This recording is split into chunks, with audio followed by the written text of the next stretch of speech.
We have a very good relationship.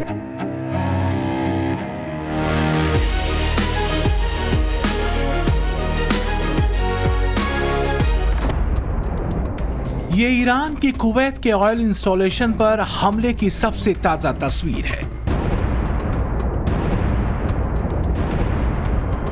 ऐसा दावा social media पर किया जा रहा है। तो वहीं कुछ और तस्वीरें भी सोशल मीडिया पर तैर रही हैं, जिसमें इजराइल की तरफ से ईरान पर ताजा मिसाइल हमलों के होने के दावे किए जा रहे हैं। मिडिल ईस्ट की ही एक और भयंकर हमले की तस्वीर है। इस तस्वीर को शेयर करते हुए दावा किया गया है कि अमेरिकी सेना ने ईरानी ड्रोन और मिसाइलों को मार गिराया और उसके रडार और निगरानी ठिकानों पर हमले किए हैं। हालांकि इन तस्वीरों की कोई विश्वसनीय पुष्टि नहीं है। कुल मिलाकर ये तस्वीरें संदेश हैं कि मिडिल ईस्ट का तनाव अभी खत्म नहीं हुआ है। शांति के रास्ते में तमाम इफ एंड बट अभी बाकी हैं। मिडिल ईस्ट ने पूरी दुनिया को आर्थिक दबाव में डाल रखा है। इस सब के बीच दुनिया ईरान युद्ध के फिर से भड़कने और आर्थिक संकट के और बढ़ने के भय में डूबी है। तो क्या ग्लोबल टेंशन के बीच दुनिया के देशों के लिए शांति का कोई अचूक मंत्र बचा है?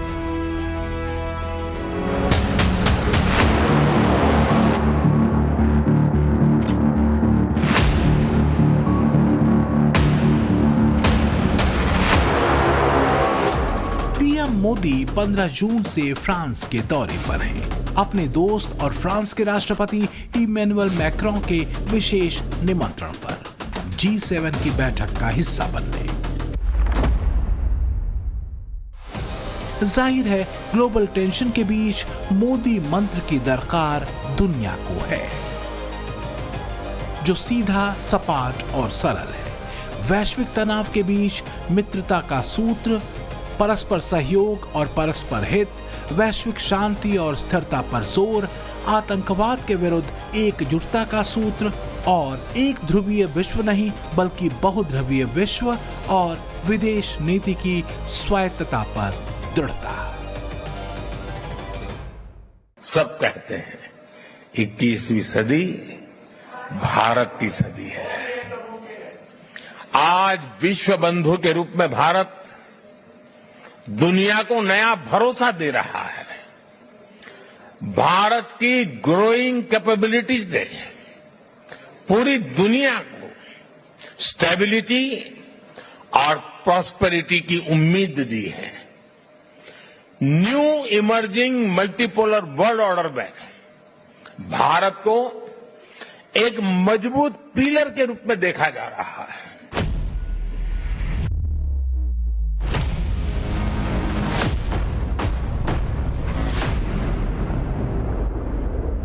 पीएम मोदी साल 2025 के फरवरी महीने में फ्रांस गए थे।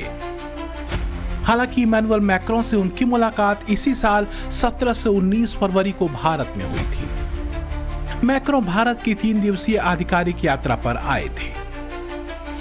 माना यह जा रहा है कि G7 में विशेष तौर पर आमंत्रित पीएम मोदी की मुलाकात अमेरिकी राष्ट्रपति डोनाल्ड ट्रंप से भी हो सकती है, क्योंकि ट्रंप के भी G7 में पहुंचने की बात है। अगर ये मुलाकात हुई तो दोनों नेता 16 महीने बाद मिलेंगे।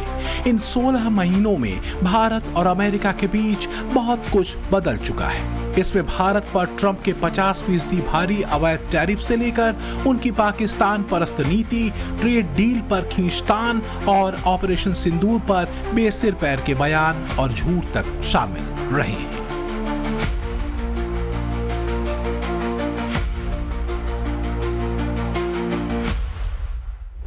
Many planes were shot down.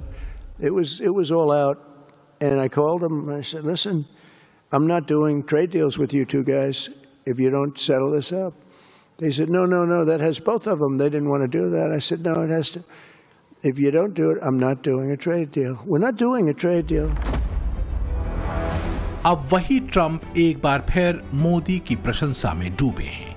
Trump ने फिर से दोस्ती के तराने छेड़े हैं। दुनिया के सबसे अविश्वसनीय किरदार का अदृश्य तमगा हासिल किए बैठे ट्रंप ने पीएम मोदी को एक बार फिर अपना अच्छा दोस्त कहा है। तो कम में ज्यादा समझिए और बस यही 3 लाइन ज्यादा महत्वपूर्ण है, क्योंकि भारत अमेरिका कूटनीति की लाइन इन तीनों लाइनों से कहीं आगे, कहीं अलग और कहीं गंभीर है। खासकर भारत के लिए अब ऐसे बयान महत्वहीन हैं।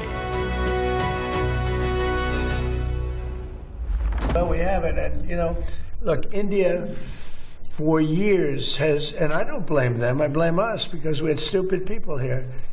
India for years took advantage of this country. They charged us tremendous tariffs, and we're making a lot of money with India.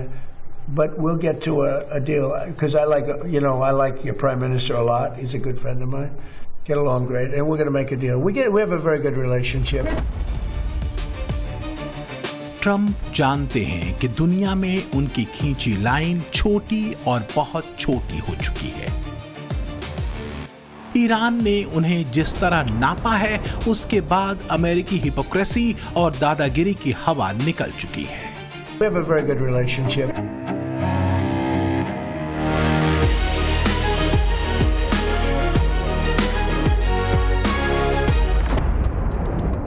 ये ईरान के कुवैत के ऑयल इंस्टॉलेशन पर हमले की सबसे ताजा तस्वीर है। ऐसा दावा सोशल मीडिया पर किया जा रहा है। तो वहीं कुछ और तस्वीरें भी सोशल मीडिया पर तैर रही हैं, जिसमें इजराइल की तरफ से ईरान पर ताजा मिसाइल हमलों के होने के दावे किए जा रहे हैं। मिडिल ईस्ट की ही एक और भयंकर हमले की तस्वीर है। इस तस्वीर को शेयर करते हुए दावा किया गया है कि अमेरिकी सेना ने ईरानी ड्रोन और मिसाइलों को मार गिराया और उसके रडार और निगरानी ठिकानों पर हमले किए। हालांकि इन तस्वीरों की कोई विश्वसनीय पुष्टि नहीं है। कुल मिलाकर ये तस्वीरें संदेश हैं कि मिडिल ईस्ट का तनाव अभी खत्म नहीं हुआ है। शांति के रास्ते में तमाम इफ एंड बट अभी बाकी हैं। मिडिल ईस्ट ने पूरी दुनिया को आर्थिक दबाव में डाल रखा है। इस सब के बीच दुनिया ईरान युद्ध के फिर से भड़कने और आर्थिक संकट के और बढ़ने के भय में डूबी है। तो क्या ग्लोबल टेंशन के बीच दुनिया के देशों के लिए शांति का कोई अचूक मंत्र बचा है?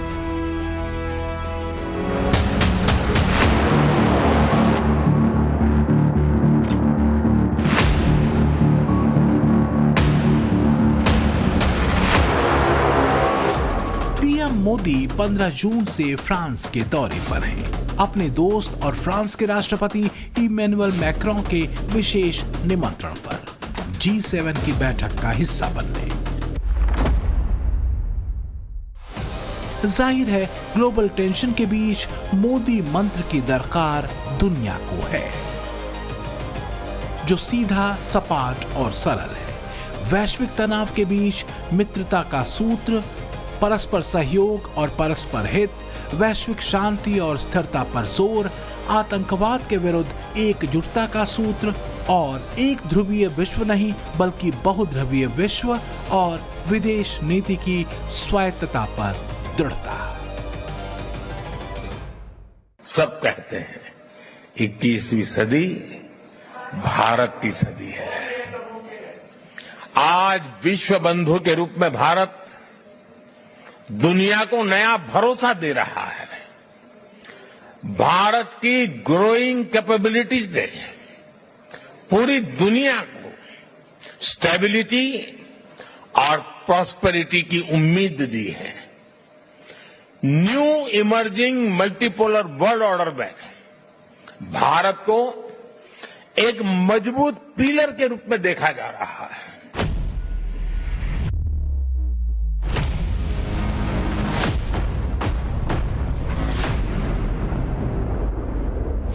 पीएम मोदी साल 2025 के फरवरी महीने में फ्रांस गए थे। हालांकि इमैनुअल मैक्रों से उनकी मुलाकात इसी साल 17 से 19 फरवरी को भारत में हुई थी। मैक्रों भारत की 3 दिवसीय आधिकारिक यात्रा पर आए थे। माना यह जा रहा है कि G7 में विशेष तौर पर आमंत्रित पीएम मोदी की मुलाकात अमेरिकी राष्ट्रपति डोनाल्ड ट्रंप से भी हो सकती है, क्योंकि ट्रंप के भी G7 में पहुंचने की बात है। अगर ये मुलाकात हुई तो दोनों नेता 16 महीने बाद मिलेंगे। इन 16 महीनों में भारत और अमेरिका के बीच बहुत कुछ बदल चुका है। इसमें भारत पर ट्रंप के 50% भारी अवैध टैरिफ से लेकर उनकी पाकिस्तान परस्त नीति, ट्रेड डील पर खींचतान और ऑपरेशन सिंदूर पर बेसिर पैर के बयान और झूठ तक शामिल रहे हैं।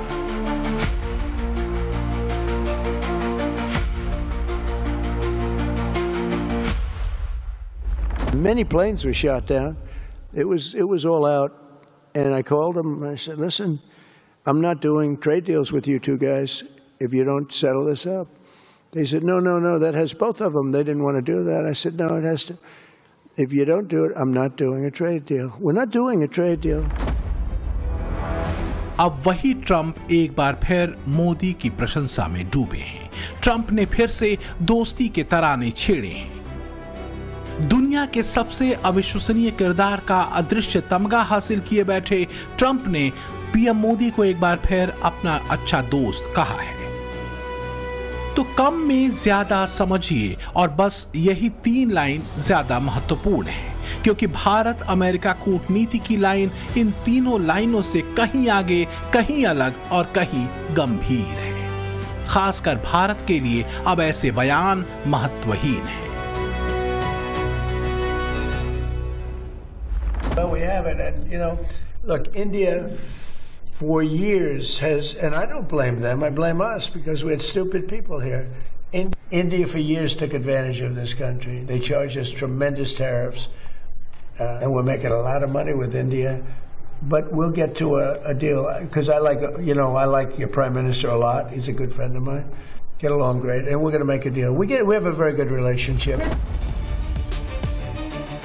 ट्रंप जानते हैं कि दुनिया में उनकी खींची लाइन छोटी और बहुत छोटी हो चुकी है।